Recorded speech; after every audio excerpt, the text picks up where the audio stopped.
One India Kannada YouTube ಚಾನೆಲ್ಗೆ ಸ್ವಾಗತ. ನಾನು ರಾಶ್ಮಿ. ಸರ್ದಾರ್ಜಿ ಜೋಕ್ಸ್ ಅಂದ್ರೆ ಎಷ್ಟು ಫೇಮಸ್ ಅಂತ ನಿಮ್ಗೆ ಗೊತ್ತು. ಎರಡ ಸಾವಿರಾರು ಸರ್ದಾರ್ಜಿ ಜೋಕ್ಗಳು ವಾಟ್ಸ್ಆ್ಯಪ್ನಲ್ಲಿ ಯಾವಾಗ್ಲೂ ಹರಿದಾಡ್ತಿರತ್ತೆ. ಇಂಥ ಸರ್ದಾರ್ಜಿ ಜೋಕ್ಗಳನ್ನ ತಡೆಗಟ್ಟಲು ಅಸಾಧ್ಯ ಎಂದ ಸುಪ್ರೀಂ ಕೋರ್ಟ್. ಅಷ್ಟಕ್ಕೂ ಆಗಿದ್ದೇನು ಬನ್ನಿ ನಾವ್ ಹೇಳ್ತೀವಿ.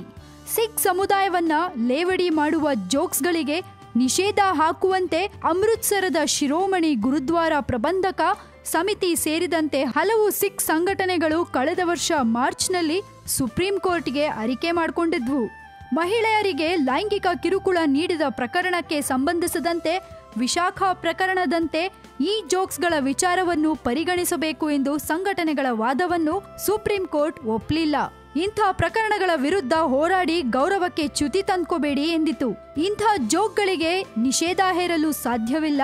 ಅದನ್ನು ತಡೆಯಲು ನಿಯಮಗಳನ್ನು ಜಾರಿ ಮಾಡುವ ಮೂಲಕ ನೈತಿಕ ಮಾರ್ಗದರ್ಶನ ನೀಡಲು ಸಾಧ್ಯವಿಲ್ಲ.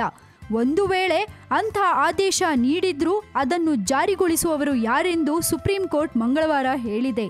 ನ್ಯಾಯಮೂರ್ತಿಗಳಾದ ದೀಪಕ್ ಮಿಶ್ರಾ ಮತ್ತು ಆರ್ ಭಾನುಮತಿ ನೇತೃತ್ವದ ನ್ಯಾಯಪೀಠ ಈ ಅಭಿಪ್ರಾಯ ವ್ಯಕ್ತಪಡಿಸಿದೆ.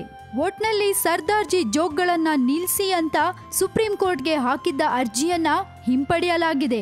ಇದ್ರ ಬಗ್ಗೆ ನಿಮ್ಮ ಕಮೆಂಟ್ಸ್ ಅನ್ನ ನಮ್ಮ ಕಮೆಂಟ್ ಬಾಕ್ಸ್ ನಲ್ಲಿ ಹಾಕಿ ಕಳಿಸಿ. ಮತ್ತಷ್ಟು ಸುದ್ದಿಗೆ ಸಬ್ಸ್ಕ್ರೈಬ್ ಮಾಡಿ one India Kannada YouTube channel. ಈ ನಮ್ಮ ವಿಡಿಯೋ ಇಷ್ಟ ಆಗಿದ್ರೆ ಶೇರ್ ಮಾಡಿ, ಹಾಗೆ ಲೈಕ್ ಕೂಡ ಮಾಡಿ.